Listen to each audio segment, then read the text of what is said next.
Assalamualaikum warahmatullahi wabarakatuh. Perkenalkan, nama saya Wira Sarasati. Saya dari kelas MJ 604. Saya akan menjelaskan mengenai perilaku organisasi konflik antara staf tata usaha mengenai pembagian tugas administrasi dan beban kerja. Apa itu konflik? Definisi konflik adalah suatu proses sosial ketika dua pihak atau lebih mengalami pertentangan atau perbedaan pandangan, kepentingan, tujuan, nilai, atau persepsi yang kemudian menimbulkan ketegangan atau benturan dalam hubungan interpersonal atau kelompok. Latar belakang dari konflik ini adalah di sebuah SMP di Jakarta terjadi konflik internal di lingkungan tata usaha akibat ketidakseimbangan pembagian beban kerja terutama dalam pengelolaan ijazah siswa kelas 9. Salah satu staf lebih memprioritaskan tugas administrasi yang kurang mendesak sehingga mengabaikan pengerjaan ijazah yang menyebabkan keterlambatan dan kesalahan teknik seperti penempelan foto yang tidak rapi, ketiadaan SOP memburuk situasi karena tanggung jawab kerja menjadi tidak jelas. Akibatnya, staf lain harus menangani tugas tambahan secara mendadak, menunda pekerjaan rutin mereka, dan menciptakan ketegangan serta saling menyalahkan dalam tim. Konflik ini dipicu oleh lemahnya manajemen waktu, kurangnya koordinasi, dan tidak adanya pembagian tugas yang jelas. Penyebab konflik yang terjadi dalam unit tata usaha SMP Negeri Jakarta dapat dianalisis melalui pendekatan teori perilaku organisasi yang menyoroti bagaimana individu dan kelompok berperilaku dalam organisasi serta bagaimana perilaku tersebut mempengaruhi kinerja organisasi. Yang pertama, menurut Stephen P. Robbins, konflik organisasi adalah perbedaan persepsi yang mengarah pada ketegangan interpersonal atau antara kelompok dalam organisasi. Konflik muncul karena ketidakjelasan peran antara staf tata usaha yang tidak melaksanakan tugas pengelolaan ijazah secara maksimal. Ketidakseimbangan beban kerja yang menyebabkan staf lain merasa terdampak. Tidak adanya sistem prosedur SOP yang dapat mencegah tumpang tindih pekerjaan. Konflik ini dapat dikategorikan sebagai konflik disfungsi karena menghambat produktivitas, memperburuk hubungan kerja, dan menciptakan lingkungan kerja yang negatif. Sedangkan yang kedua, menurut teori keadilan organisasi, persepsi ini tentang keadilan dalam pembagian kerja dan perlakuan antar anggota organisasi sangat mempengaruhi kepuasan kerja dan hubungan antar individu. Ketika staf lain merasa beban kerja tidak terbagi adil, mereka merasakan ketidakadilan prosedural dan distributif. Perasaan ini menurunkan motivasi dan menciptakan ketegangan interpersonal. Yang ketiga yaitu teori kepemimpinan situasional.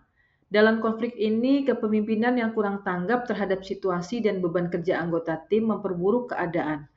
Pemimpin TU atau kepala sekolah seharusnya mampu mendeteksi potensi konflik lebih awal, menyesuaikan gaya kepemimpinan dengan kebutuhan tim, menjadi mediator dan fasilitator penyelesaian konflik.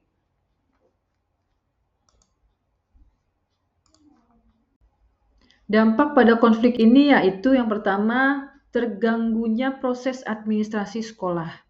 Keterlambatan dalam pengelolaan ijazah menyebabkan penundaan distribusi dokumen penting kepada peserta didik, sehingga berdampak pada proses pendaftaran ke jenjang pendidikan selanjutnya. Ini menciptakan ketidakpuasan dari siswa dan orang tua terhadap pelayanan administrasi sekolah. Yang kedua, meningkatnya beban kerja secara kolektif.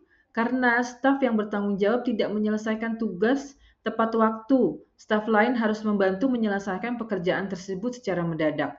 Akibatnya, pekerjaan rutin masing-masing staf menjadi terbengkalai dan beban kerja menjadi tidak merata. Yang ketiga, munculnya ketegangan dan saling menyalahkan. Konflik ini menimbulkan suasana kerja yang tidak harmonis dan penuh kecurigaan antar staf. Komunikasi menjadi tidak efektif, bahkan muncul saling menyalahkan dan membandingkan kontribusi kerja yang memperburuk hubungan kerja tim tata usaha. Yang keempat, penurunan semangat dan motivasi kerja. Ketidakadilan dalam pembagian kerja dan kurangnya penghargaan terhadap staf yang bekerja lebih keras menyebabkan turunnya motivasi, loyalitas, dan rasa tanggung jawab dari anggota tim. Beberapa staf mulai bekerja hanya sebatas kewajiban tanpa semangat.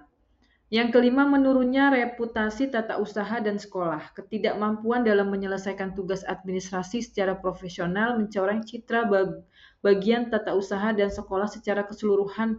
Orang tua, siswa, bahkan pihak luar seperti dinas pendidikan dapat menilai bahwa manajemen sekolah tidak tertib dan tidak kompeten.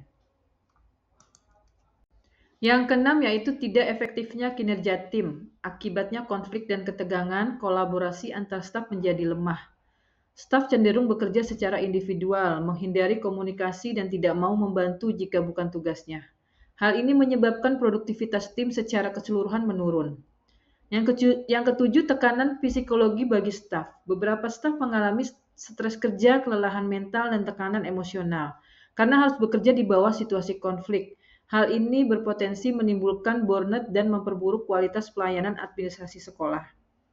Yang kedelapan, terjadinya ketimpangan penilaian kinerja. Konflik ini membuat sulitnya menilai kinerja secara objektif. Staf yang sebenarnya bekerja baik bisa ikut terkena dampak penilaian negatif. Sementara staf yang lalai bisa terhindar dari evaluasi karena tidak ada sistem monitoring yang kuat.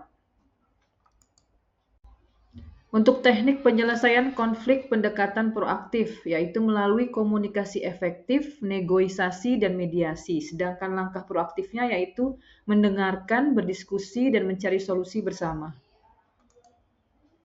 Langkah-langkah dalam penyelesaian konflik yaitu yang pertama, penyusunan SOP, buat SOP secara tertulis yang jelas dan disepakati bersama. Yang kedua, pembagian tugas dan prioritas, distribusi kerja yang adil dengan skala prioritas yang tepat.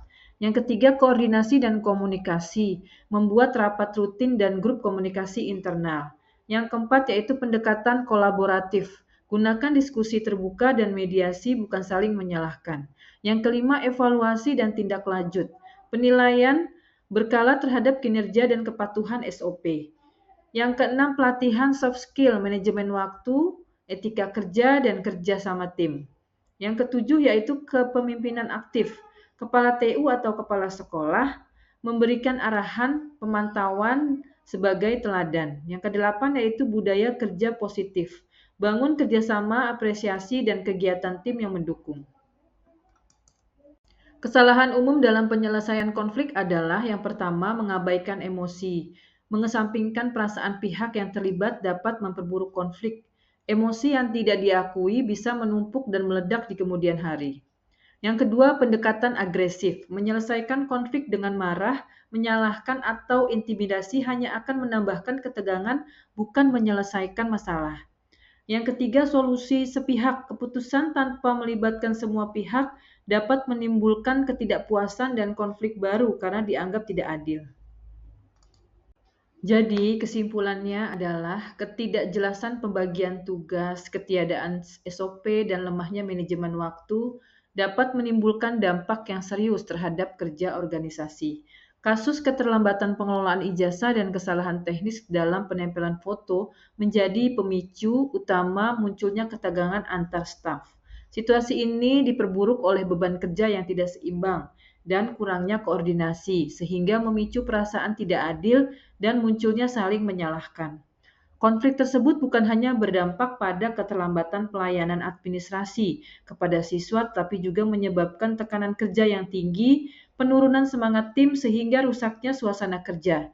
Ketidaktegasan dalam kepemimpinan dan tidak adanya evaluasi yang sistematis memperpanjang konflik dan menciptakan lingkungan kerja yang tidak kondusif.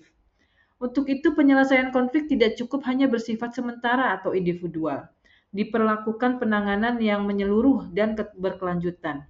Melalui penyusunan SOP yang jelas, pembagian kerja yang adil, peningkatan komunikasi, serta pelatihan keterampilan kerja, dan penguatan fungsi kepemimpinan, pendekatan kolaboratif dan evaluasi berkala juga penting dilakukan untuk mencegah konflik serupa di masa depan. Secara keseluruhan, konflik ini menjadi pelajaran penting bagi organisasi sekolah bahwa manajemen sumber daya manusia yang baik, berbasis sistem, komunikasi, dan kepemimpinan yang aktif merupakan kunci utama untuk menjaga efektivitas kerja dan pelayanan yang optimal kepada peserta didik dan masyarakat. Terima kasih, cukup sekian presentasi dari saya. Wassalamualaikum warahmatullahi wabarakatuh.